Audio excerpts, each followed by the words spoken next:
ಎಲ್ಲರಿಗೂ ನಮಸ್ಕಾರ.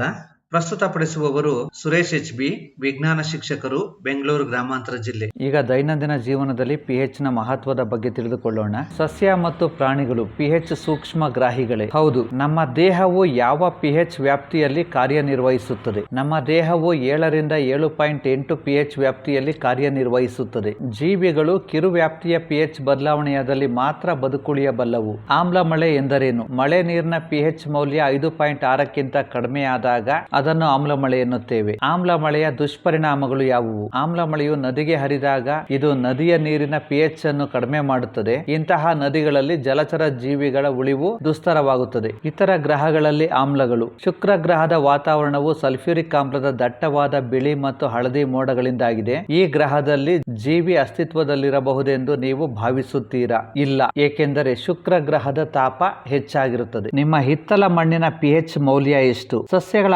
ಆರೋಗ್ಯಕರ ಬೆಳವಣಿಗೆಗೆ ನಿರ್ದಿಷ್ಟ ಪಿಎಚ್ ವ್ಯಾಪ್ತಿಯ ಅಗತ್ಯವಿದೆ. ಸಸ್ಯದ ಆರೋಗ್ಯಕರ ಬೆಳವಣಿಗೆಗೆ ಅಗತ್ಯವಾದ ಪಿಎಚ್ ಕಂಡುಹಿಡಿಯಲು ನೀವು ವಿವಿಧ ಸ್ಥಳಗಳಿಂದ ಮಣ್ಣನ್ನು ಸಂಗ್ರಹಿಸಿ ಈ ಕೆಳಗಿನ ಚಟುವಟಿಕೆಯಲ್ಲಿ ವಿವರಿಸಿರುವ ವಿಧಾನದಲ್ಲಿ ಪಿಎಚ್ ಪರೀಕ್ಷಿಸಿ. ನೀವು ಮಣ್ಣನ್ನು ಸಂಗ್ರಹಿಸಿದ ಸ್ಥಳದಲ್ಲಿ ಯಾವ ಸಸ್ಯಗಳು ಬೆಳೆಯುತ್ತವೆ ಎಂಬುದನ್ನು ನೀವು ದಾಖಲಿಸಬಹುದು. ಚಟುವಟಿಕೆ 2.12 ಮಣ್ಣು ಪರೀಕ್ಷೆ. ಒಂದು ಪ್ರಣಾಳದಲ್ಲಿ ಸ್ವಲ್ಪ ಮಣ್ಣನ್ನು ಹಾಕಿ ಅದಕ್ಕೆ ಸ್ವಲ್ಪ ನೀರನ್ನು ಸೇರಿಸಿ ಚೆನ್ನಾಗಿ ಕಲಕಿ ಪ್ರಣಾಳದಲ್ಲಿರುವ ಘಟಕಗಳನ್ನು ಸೋಸಿ ಮತ್ತು ಶೋಧಿತ ದ್ರವವನ್ನು ಪ್ರಣಾಳದಲ್ಲಿ ಸಂಗ್ರಹಿಸಿ. ಶೋಧಿತ ದ್ರಾವಣದ ಪಿಎಚ್ ಮೌಲ್ಯವನ್ನು ಸಾರ್ವತ್ರಿಕ ಸೂಚಕ ಕಾಗದ ಬಳಸಿ ಪರೀಕ್ಷಿಸಿ. ನಿಮ್ಮ ಪ್ರದೇಶದಲ್ಲಿ ಸಸ್ಯಗಳ ಬೆಳವಣಿಗೆಗೆ ಅತ್ಯಂತ ಸೂಕ್ತವಾದ ಮಣ್ಣಿನ ಪಿಎಚ್ ಕುರಿತು ನೀವು ಯಾವ ನಿರ್ಣಯಕ್ಕೆ ಬರುವಿರಿ? ಪಿಎಚ್ ಮೌಲ್ಯ 7ಕ್ಕಿಂತ ಕಡಿಮೆ ಇದ್ದರೆ ಅದು ಆಮ್ಲೀಯ ಗುಣ ಹೊಂದಿರುತ್ತದೆ. ಪಿಎಚ್ ಮೌಲ್ಯ 7ಕ್ಕಿಂತ ಹೆಚ್ಚಾಗಿದ್ದರೆ ಆ ಮಣ್ಣು ಪ್ರತ್ಯಾಮ್ಲೀಯ ಗುಣ ಹೊಂದಿರುತ್ತದೆ. ಸಸ್ಯಗಳು ಆರೋಗ್ಯಕರವಾಗಿ ಬೆಳವಣಿಗೆ ಹೊಂದಲು ಮಣ್ಣು ತಟಸ್ಥ ಗುಣವನ್ನು ಹೊಂದಿರಬೇಕು. ಆದ್ದರಿಂದ ಆಮ್ಲೀಯ ಮಣ್ಣಿಗೆ ಪ್ರತ್ಯಾಮ್ಲೀಯ ಗುಣ ಹೊಂದಿರುವ ರಾಸಾಯನಿಕ ಗೊಬ್ಬರವನ್ನ ಬಳಸಬೇಕು. ಆಮ್ಲೀಯ ಮಣ್ಣಿಗೆ ಪ್ರತ್ಯಾಮ್ಲೀಯ ಗುಣ ಹೊಂದಿರುವ ಸುಣ್ಣದ ಪುಡಿ ಅಥವಾ ಜಿಪ್ಸಮ್ ಲವಣವನ್ನ ಸೇರಿಸಬೇಕು. ಅದು ಆಮ್ಲದೊಂದಿಗೆ ವರ್ತಿಸಿ ಮಣ್ಣನ್ನು ತಟಸ್ಥಗೊಳಿಸುತ್ತದೆ. ಇದರಿಂದಾಗಿ ಸಸ್ಯಗಳು ಆರೋಗ್ಯಕರವಾಗಿ ಬೆಳೆಯುತ್ತವೆ. ಈಗ ನಮ್ಮ ಜೀರ್ಣಾಂಗ ವ್ಯೂಹದಲ್ಲಿನ ಪಿಎಚ್ ಬಗ್ಗೆ ತಿಳಿದುಕೊಳ್ಳೋಣ. ನಮ್ಮ ಜಠರದಲ್ಲಿ ಉತ್ಪತ್ತಿಯಾಗುವ ಆಮ್ಲ ಯಾವುದು? ನಮ್ಮ ಜಠರದಲ್ಲಿ ಉತ್ಪತ್ತಿಯಾಗುವ ಆಮ್ಲ ಹೈಡ್ರೋಕ್ಲೋರಿಕ್ ಆಮ್ಲ. ಇದು ಜಠರಕ್ಕೆ ಹಾನಿ ಮಾಡದೆ ಆಹಾರ ಜೀರ್ಣಿಸಲು ಸಹಾಯ ಮಾಡುತ್ತದೆ. ಅಜೀರ್ಣತೆ ಸಂದರ್ಭದಲ್ಲಿ ಜಠರ ಅಗತ್ಯಕ್ಕಿಂತ ಅಧಿಕ ಆಮ್ಲ ಉತ್ಪಾದಿಸುತ್ತದೆ ಮತ್ತು ಇದು ನೋವು ಮತ್ತು ಉರಿಗೆ ಕಾರಣವಾಗುತ್ತದೆ. ಈ ನೋವಿನಿಂದ ಮುಕ್ತಿ ಪಡೆಯಲು ಜನರು ಆಮ್ಲ ಶಾಮಕ ಎಂದು ಕರೆಯಲ್ಪಡುವ ಪ್ರತ್ಯಾಮ್ಲಗಳನ್ನು ಬಳಸುತ್ತಾರೆ. ಈ ಆಮ್ಲ ಶಾಮಕಗಳು ಹೆಚ್ಚುವರಿ ಆಮ್ಲವನ್ನು ತಟಸ್ಥಗೊಳಿಸುತ್ತವೆ. ಮೆಗ್ನೀಷಿಯಂ ಹೈಡ್ರಾಕ್ಸೈಡ್ ಅಥವಾ ಮೆಗ್ನೀಷಿಯಾದ ಹಾಲು ಒಂದು ಸೌಮ್ಯ ಪ್ರತ್ಯಾಮ್ಲ. ಸಾಮಾನ್ಯವಾಗಿ ಇದನ್ನು ಆಮ್ಲ ಶಾಮಕವಾಗಿ ಬಳಸುತ್ತಾರೆ. ಈಗ ಹಲ್ಲಿನ ಸವೆತಕ್ಕೆ ಕಾರಣವಾಗುವ ಪಿಎಚ್ ಬದಲಾವಣೆ ಬಗ್ಗೆ ತಿಳಿದುಕೊಳ್ಳೋಣ. ಬಾಯಿಯಲ್ಲಿ ಪಿಎಚ್ 5.5ಕ್ಕಿಂತ ಕಡಿಮೆ ಆದಾಗ ಹಲ್ಲಿನ ಸವೆತ ಪ್ರಾರಂಭವಾಗುತ್ತದೆ. ಬಾಯಿಯಲ್ಲಿ ಪಿಎಚ್ 5.5ಕ್ಕಿಂತ ಕಡಿಮೆ ಆದಾಗ ಹಲ್ಲಿನ ಸವೆತ ಪ್ರಾರಂಭವಾಗುತ್ತದೆ. ಕ್ಯಾಲ್ಸಿಯಂ ಹೈಡ್ರಾಕ್ಸಿ ಅಪಟೈಟ್ ನಿಂದ ಕ್ಯಾಲ್ಸಿಯಂ ಫಾಸ್ಫೇಟ್ ನ ಒಂದು ಸ್ಫಟಿಕ ರೂಪ ಮಾಡಲ್ಪಟ್ಟಿರುವ ಹಲ್ಲಿನ ಎನಾಮೆಲ್ ದೇಹದಲ್ಲಿನ ಅತ್ಯಂತ ಕಠಿಣ ವಸ್ತುವಾಗಿದೆ. ಹಲ್ಲನ್ನು ಆವರಿಸಿರುವ ಗಟ್ಟಿ ಪದರ ಎನಾಮೆಲ್. ಇದು ನೀರಿನಲ್ಲಿ ವಿಲೀನವಾಗುವುದಿಲ್ಲ. ಆದರೆ ಬಾಯಿಯಲ್ಲಿನ ಪಿಎಚ್ 5.5ಕ್ಕಿಂತ ಕಡಿಮೆ ಆದಾಗ ಇದು ಸವೆತಕ್ಕೊಳಗಾಗುತ್ತದೆ. ಆಹಾರ ಸೇವನೆಯ ನಂತರ ಬಾಯಿಯಲ್ಲಿ ಉಳಿದ ಸಕ್ಕರೆ ಮತ್ತು ಆಹಾರದ ಕಣಗಳ ವಿಘಟನೆಯಿಂದ ಬಾಯಿಯಲ್ಲಿರುವ ಬ್ಯಾಕ್ಟೀರಿಯಾಗಳು ಆಮ್ಲಗಳನ್ನು ಉತ್ಪತ್ತಿ ಮಾಡುತ್ತವೆ. ಇದನ್ನು ತಡೆಗಟ್ಟುವ ಅತ್ಯುತ್ತಮ ವಿಧಾನವೆಂದರೆ ಆಹಾರ ಸೇವನೆಯ ನಂತರ ಬಾಯಿಯನ್ನು ಸ್ವಚ್ಛಗೊಳಿಸುವುದು. ಹಲ್ಲುಗಳನ್ನು ಸ್ವಚ್ಛಗೊಳಿಸಲು ಸಾಮಾನ್ಯವಾಗಿ ಪ್ರತ್ಯಾಮ್ಲೀಯವಾಗಿರುವ ಟೂತ್ ಪೇಸ್ಟ್ ಗಳನ್ನು ಬಳಸುವುದರಿಂದ ಹೆಚ್ಚಿನ ಆಮ್ಲವನ್ನು ತಟಸ್ಥೀಕರಣಗೊಳಿಸಬಹುದು ಮತ್ತು ಹಲ್ಲಿನ ಸವೆತವನ್ನು ತಡೆಗಟ್ಟಬಹುದು. ಈಗ ರಾಸಾಯನಿಕ ಯುದ್ಧ ತಂತ್ರದ ಮೂಲಕ ಸಸ್ಯ ಮತ್ತು ಪ್ರಾಣಿಗಳಿಂದ ಸ್ವರಕ್ಷಣೆ ಬಗ್ಗೆ ತಿಳಿದುಕೊಳ್ಳೋಣ.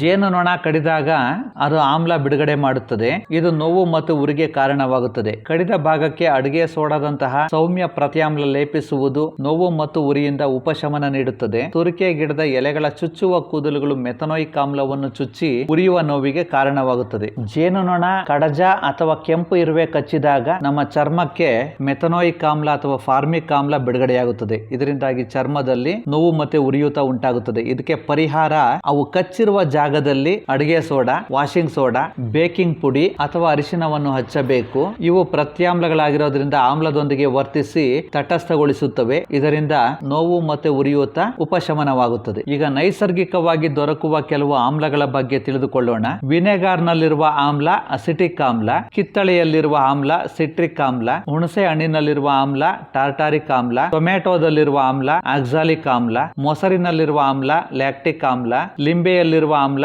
ಸಿಟ್ರಿಕ್ ಆಮ್ಲ, ಇರುವೆ ಕಡಿತದಿಂದ ಬಿಡುಗಡೆಯಾಗುವ ಆಮ್ಲ ಮೆಥನೋಯಿಕ್ ಆಮ್ಲ ಅಥವಾ ಫಾರ್ಮಿಕ್ ಆಮ್ಲ, ತುರಿಕೆ ಎಲೆ ಕಡಿತದಿಂದ ಬಿಡುಗಡೆಯಾಗುವ ಆಮ್ಲ ಮೆಥನೋಯಿಕ್ ಆಮ್ಲ ಅಥವಾ ಫಾರ್ಮಿಕ್ ಆಮ್ಲ. ಈಗ ಪರಿಕಲ್ಪನೆಯಲ್ಲಿನ ಪ್ರಶ್ನೆಗಳಿಗೆ ಉತ್ತರಿಸೋಣ. ಪ್ರಶ್ನೆ ಸಂಖ್ಯೆ 1. ನಿಮ್ಮಲ್ಲಿ ಎ ಮತ್ತು ಬಿ ಎಂಬ 2 ದ್ರಾವಣಗಳಿವೆ. ದ್ರಾವಣ ಎ ಯ pH 6 ಮತ್ತು ದ್ರಾವಣ ಬಿ ಯ pH 8. ಯಾವ ದ್ರಾವಣದಲ್ಲಿ ಹೈಡ್ರೋಜನ್ ಅಯಾನ್ಗಳ ಸಾರತೆ ಹೆಚ್ಚಿದೆ? ಇವುಗಳಲ್ಲಿ ಯಾವುದು ಆಮ್ಲ ಮತ್ತು ಯಾವುದು ಪ್ರತ್ಯಾಮ್ಲ? ಎ ದ್ರಾವಣದಲ್ಲಿ ಹೈಡ್ರೋಜನ್ ಅಯಾನ್ಗಳ ಸಾರತೆ ಹೆಚ್ಚಿದೆ. ಇವುಗಳಲ್ಲಿ ಎ ದ್ರಾವಣ ಆಮ್ಲ, ಬಿ ದ್ರಾವಣ ಪ್ರತ್ಯಾಮ್ಲ. ಪ್ರಶ್ನೆ ಸಂಖ್ಯೆ 2.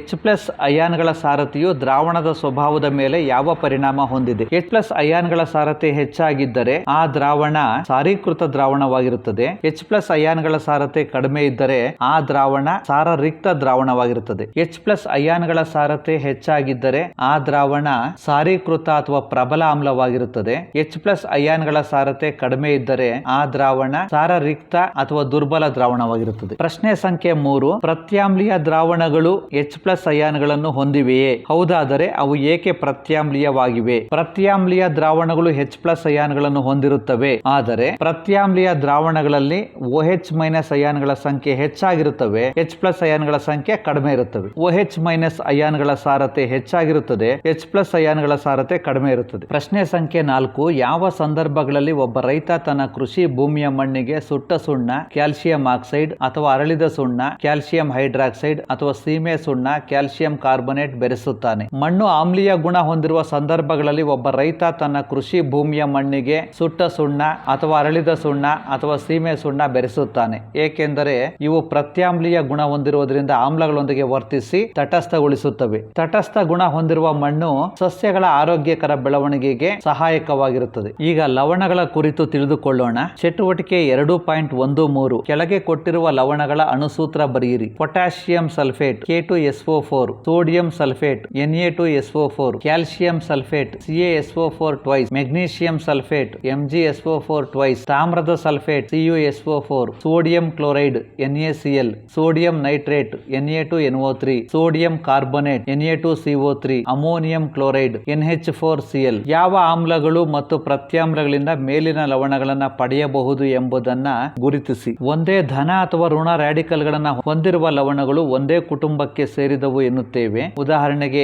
NaCl ಮತ್ತು Na2SO4 ಸೋಡಿಯಂ ಲವಣಗಳ ಕುಟುಂಬಕ್ಕೆ ಸೇರಿವೆ. ಇದೇ ರೀತಿ NaCl ಮತ್ತು KCl ಕ್ಲೋರೈಡ್ ಅಯಾನ್ಗಳ ಕುಟುಂಬಕ್ಕೆ ಸೇರಿವೆ. ಈಗ ಲವಣಗಳ pH ಬಗ್ಗೆ ತಿಳಿದುಕೊಳ್ಳೋಣ. ಚಟುವಟಿಕೆ 2.14 ಕೆಳಗಿನ ಲವಣಗಳ ಮಾದರಿ ಸಂಗ್ರಹಿಸಿ. Sodium chloride, potassium nitrate, aluminium chloride, ಸತುವಿನ ಸಲ್ಫೇಟ್, ತಾಮ್ರದ sulphate, sodium acetate, sodium carbonate ಮತ್ತು ಸೋಡಿಯಂ ಹೈಡ್ರೋಜನ್ ಕಾರ್ಬೊನೇಟ್. ನೀರಿನೊಂದಿಗೆ ಅವುಗಳ ವಿಲೀನತೆಯನ್ನು ಪರೀಕ್ಷಿಸಿ. ಆಸವಿತ ನೀರನ್ನೇ ಬಳಸಿ, ಏಕೆಂದರೆ ಆಸವಿತ ನೀರು ಅತ್ಯಂತ ಶುದ್ಧ ನೀರು. ಇದು ತಟಸ್ಥ ಗುಣ ಹೊಂದಿರುತ್ತದೆ. ಲಿಟ್ಮಸ್ ನೊಂದಿಗೆ ಈ ದ್ರಾವಣಗಳ ಕ್ರಿಯೆಯನ್ನ ಪರೀಕ್ಷಿಸಿ ಮತ್ತು pH ಕಾಗದ ಬಳಸಿ ಅವುಗಳ pH ಕಂಡುಹಿಡಿಯಿರಿ. ಯಾವ ಲವಣಗಳು ಆಮ್ಲೀಯ, ಪ್ರತ್ಯಾಮ್ಲೀಯ ಅಥವಾ ತಟಸ್ಥ? ಲವಣಗಳನ್ನ ಉಂಟು ಮಾಡಲು ಬಳಸಿದ ಆಮ್ಲ ಮತ್ತು ಪ್ರತ್ಯಾಮ್ಲಗಳನ್ನ ಗುರುತಿಸಿ ನಿಮ್ಮ ವೀಕ್ಷಣೆಗಳನ್ನ ಕೋಷ್ಟಕದಲ್ಲಿ ಪಟ್ಟಿ ಮಾಡಿ. ಪ್ರಬಲ ಆಮ್ಲ ಮತ್ತು ಪ್ರಬಲ ಪ್ರತ್ಯಾಮ್ಲಗಳ ಲವಣಗಳು ತಟಸ್ಥವಾಗಿದ್ದು ಅವುಗಳ pH ಮೌಲ್ಯ 7 ಆಗಿರುತ್ತದೆ. ಪ್ರಬಲ ಆಮ್ಲ ಮತ್ತು ದುರ್ಬಲ ಪ್ರತ್ಯಾಮ್ಲದ ಲವಣಗಳು 7ಕ್ಕಿಂತ ಕಡಿಮೆ pH ಮೌಲ್ಯ ಹೊಂದಿದ್ದು ಆಮ್ಲೀಯವಾಗಿವೆ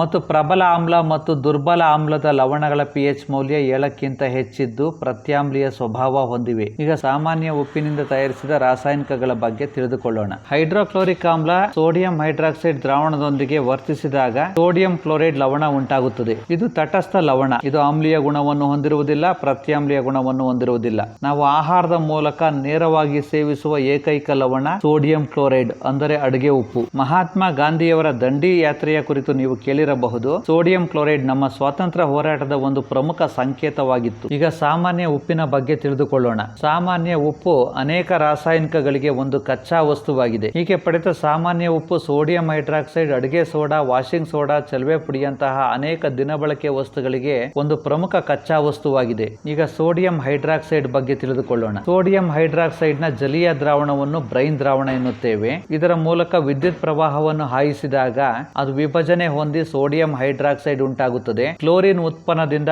ಕ್ಲೋರ್ ಮತ್ತು ಸೋಡಿಯಂ ಹೈಡ್ರಾಕ್ಸೈಡ್ ಕ್ಷಾರ ಉತ್ಪನ್ನದಿಂದ ಆಲ್ಕಲಿ ಎಂಬ ಪದಗಳನ್ನು ತೆಗೆದುಕೊಂಡು ಇದಕ್ಕೆ ಕ್ಲೋರೋ ಆಲ್ಕಲಿ ಪ್ರಕ್ರಿಯೆ ಎಂಬ ಹೆಸರು ನೀಡಲಾಗಿದೆ. ಸೋಡಿಯಂ ಕ್ಲೋರೈಡ್ ನೀರಿನೊಂದಿಗೆ ವರ್ತಿಸಿದಾಗ ಸೋಡಿಯಂ ಹೈಡ್ರಾಕ್ಸೈಡ್, ಕ್ಲೋರಿನ್ ಮತ್ತು ಹೈಡ್ರೋಜನ್ ಉತ್ಪತ್ತಿಯಾಗುತ್ತವೆ. ಕ್ಲೋರಿನ್ ಅನಿಲ ಆನೋಡ್ ನಲ್ಲಿಯೂ ಮತ್ತು ಹೈಡ್ರೋಜನ್ ಅನಿಲ ಕ್ಯಾಥೋಡ್ ನಲ್ಲಿಯೂ ಬಿಡುಗಡೆಯಾಗುತ್ತವೆ. ಸೋಡಿಯಂ ಹೈಡ್ರಾಕ್ಸೈಡ್ ದ್ರಾವಣ ಕ್ಯಾಥೋಡ್ ಸಮೀಪದಲ್ಲಿ ಉಂಟಾಗುತ್ತದೆ. ಈ ಪ್ರಕ್ರಿಯೆಯಲ್ಲಿ ಉತ್ಪತ್ತಿಯಾಗುವ ಎಲ್ಲಾ 3 ಉತ್ಪನ್ನಗಳು ಉಪಯುಕ್ತವಾಗಿವೆ. ಇವುಗಳ ಉಪಯೋಗಗಳ ಬಗ್ಗೆ ತಿಳಿದುಕೊಳ್ಳೋಣ. ಕ್ಲೋರಿನ್ ಅನ್ನು ನೀರಿನ ಶುದ್ಧೀಕರಣ, ಈಜುಕೊಳಗಳು, PVC, ಸೋಂಕು ನಿವಾರಕಗಳು, ಸೋಂಕು ನಾಶಕಗಳು, CFC, ಕೀಟನಾಶಕಗಳ ತಯಾರಿಕೆಯಲ್ಲಿ ಬಳಸುತ್ತಾರೆ. ಹೈಡ್ರೋಜನ್ ಅನಿಲವನ್ನು ಇಂಧನವಾಗಿ, ಕೃತಕ ಬೆಣ್ಣೆ ತಯಾರಿಕೆಯಲ್ಲಿ, ಅಮೋನಿಯಾದಂತಹ ರಸಗೊಬ್ಬರಗಳನ್ನು ತಯಾರಿಸಲು ಬಳಸುತ್ತಾರೆ. ಸೋಡಿಯಂ ಹೈಡ್ರಾಕ್ಸೈಡ್ ಒಳಗೊಂಡಿರುವ ಬ್ರೈನ್ ದ್ರಾವಣವನ್ನು ಲೋಹಗಳ ಜಿಡ್ಡು ನಿವಾರಣೆ, ಸಾಬೂನು ಮತ್ತು ಮಾರ್ಜಕಗಳು, ಕಾಗದ ತಯಾರಿಕೆ, ಕೃತಕ ನೂಲುಗಳ ತಯಾರಿಕೆಯಲ್ಲಿ ಬಳಸುತ್ತಾರೆ. ಕ್ಲೋರೋ ಆಲ್ಕಲಿ ಪ್ರಕ್ರಿಯೆಯಿಂದ ಉಂಟಾಗುವ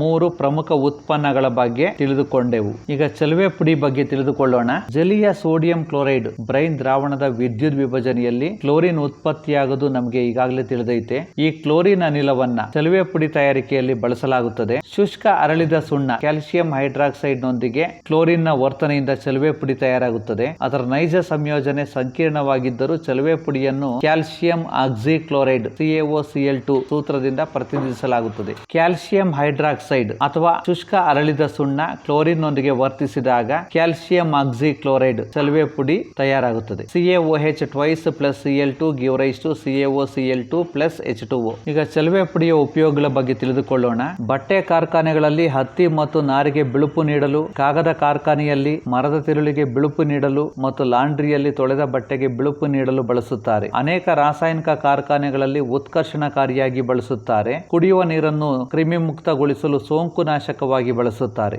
ಈಗ ಅಡಿಗೆ ಸೋಡಾದ ಬಗ್ಗೆ ತಿಳಿದುಕೊಳ್ಳೋಣ. Baking soda. ಅಡಿಗೆ ಸೋಡಾವನ್ನು ಸಾಮಾನ್ಯವಾಗಿ ಅಡಿಗೆ ಮನೆಯಲ್ಲಿ ರುಚಿಯಾದ ಗರಿಗರಿಯಾದ ಪಕೋಡ ಇತ್ಯಾದಿಗಳ ತಯಾರಿಕೆಯಲ್ಲಿ ಉಪಯೋಗಿಸುತ್ತಾರೆ. ಕೆಲವೊಮ್ಮೆ ಇದನ್ನು ಅಡಿಗೆ ಬೇಯಿಸುವ ವೇಗ ಹೆಚ್ಚಿಸಲು ಸೇರಿಸುತ್ತಾರೆ. ಅಡಿಗೆ ಸೋಡಾದ ರಾಸಾಯನಿಕ ಹೆಸರು ಸೋಡಿಯಂ ಹೈಡ್ರೋಜನ್ ಕಾರ್ಬನೇಟ್. ಅದರ ಅಣುಸೂತ್ರ NaHCO3. ಇದರ ತಯಾರಿಕೆಯಲ್ಲಿ ಸೋಡಿಯಂ ಕ್ಲೋರೈಡ್ ಅನ್ನು ಒಂದು ಕಚ್ಚಾ ವಸ್ತುವಾಗಿ ಉಪಯೋಗಿಸುತ್ತಾರೆ. ಸೋಡಿಯಂ ಕ್ಲೋರೈಡ್, ನೀರು, ಕಾರ್ಬನ್ ಡೈಆಕ್ಸೈಡ್ ಮತ್ತು ಅಮೋನಿಯಾ ವರ್ತಿಸಿದಾಗ ಅಮೋನಿಯಂ ಕ್ಲೋರೈಡ್ ಮತ್ತು ಸೋಡಿಯಂ ಹೈಡ್ರೋಜನ್ ಕಾರ್ಬನೇಟ್ ಉಂಟಾಗುತ್ತವೆ. ಸೋಡಿಯಂ ಹೈಡ್ರೋಜನ್ ಕಾರ್ಬನೇಟ್ ಅನ್ನು ಕಾಯಿಸಿದಾಗ ಸೋಡಿಯಂ ಕಾರ್ಬನೇಟ್ ನೀರು ಮತ್ತು ಕಾರ್ಬನ್ ಡೈಆಕ್ಸೈಡ್ ಆಗಿ ವಿಭಜನೆಯಾಗುತ್ತದೆ. ಸೋಡಿಯಂ ಬೈಕಾರ್ಬನೇಟ್ ಅಥವಾ ಸೋಡಿಯಂ ಹೈಡ್ರೋಜನ್ ಕಾರ್ಬನೇಟ್ ಅನ್ನು ಕಾಯಿಸಿ ಸೋಡಿಯಂ ಕಾರ್ಬನೇಟ್ ಅಥವಾ ವಾಷಿಂಗ್ ಸೋಡಾವನ್ನು ತಯಾರಿಸುತ್ತಾರೆ. ಸೋಡಿಯಂ ಹೈಡ್ರೋಜನ್ ಕಾರ್ಬನೇಟ್ ಗೃಹ ಬಳಕೆಯಲ್ಲಿ ಅನೇಕ ಉಪಯೋಗಗಳನ್ನು ಹೊಂದಿದೆ. ಈಗ ಸೋಡಿಯಂ ಹೈಡ್ರೋಜನ್ ಕಾರ್ಬನೇಟ್ NaHCO3 ನ ಉಪಯೋಗಗಳ ಬಗ್ಗೆ ತಿಳಿದುಕೊಳ್ಳೋಣ. ಬೇಕಿಂಗ್ ಸೋಡಾದ ತಯಾರಿಕೆಯಲ್ಲಿ ಇದು ಅಡಿಗೆ ಸೋಡಾ, ಸೋಡಿಯಂ ಹೈಡ್ರೋಜನ್ ಕಾರ್ಬನೇಟ್ ಮತ್ತು ಟಾರ್ಟಾರಿಕ್ ಆಮ್ಲದಂತಹ ಒಂದು ಸೌಮ್ಯ ಖಾದ್ಯ ಯೋಗ್ಯ ಆಮ್ಲದ ಮಿಶ್ರಣವಾಗಿದೆ.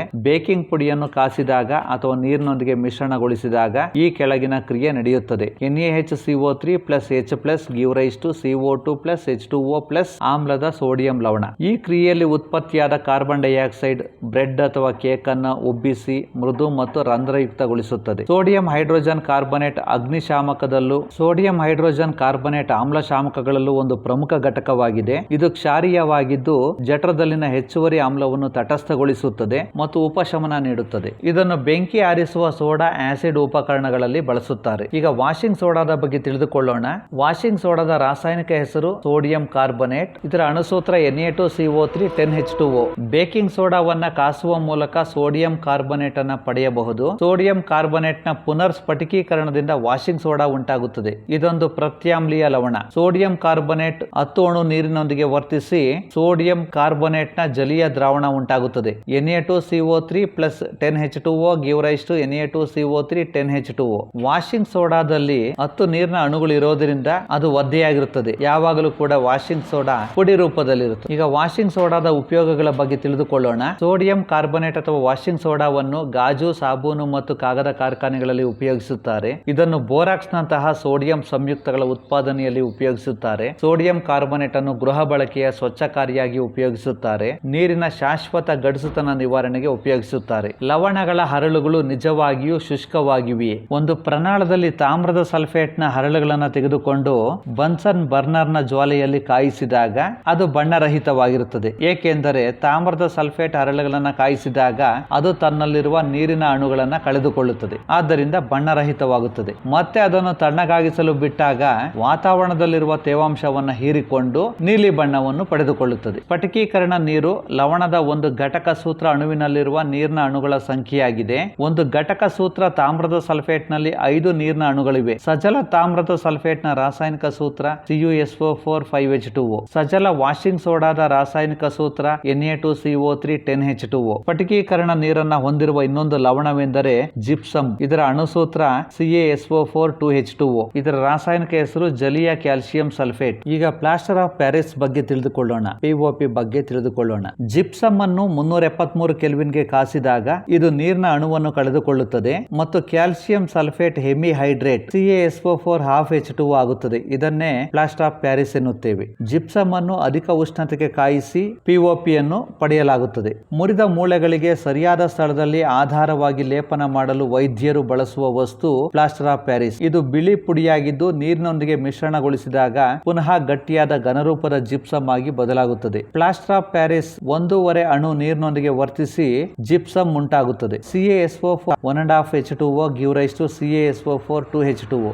ಪ್ಲಾಸ್ಟರ್ ಆಫ್ ಪ್ಯಾರಿಸ್ ಅನ್ನು ಆಟಿಕೆಗಳ ತಯಾರಿಕೆ, ಅಲಂಕಾರಿಕ ವಸ್ತುಗಳಲ್ಲಿ ಮತ್ತು ನುಣುಪಾದ ಮೇಲ್ಮೈ ನಿರ್ಮಿಸಲು ಉಪಯೋಗಿಸುತ್ತಾರೆ. ಕ್ಯಾಲ್ಸಿಯಂ ಸಲ್ಫೇಟ್ ಹೆಮಿಹೈಡ್ರೇಟ್ ಅನ್ನು ಪ್ಲಾಸ್ಟರ್ ಆಫ್ ಪ್ಯಾರಿಸ್ ಎಂದು ಕರೆಯುತ್ತಾರೆ.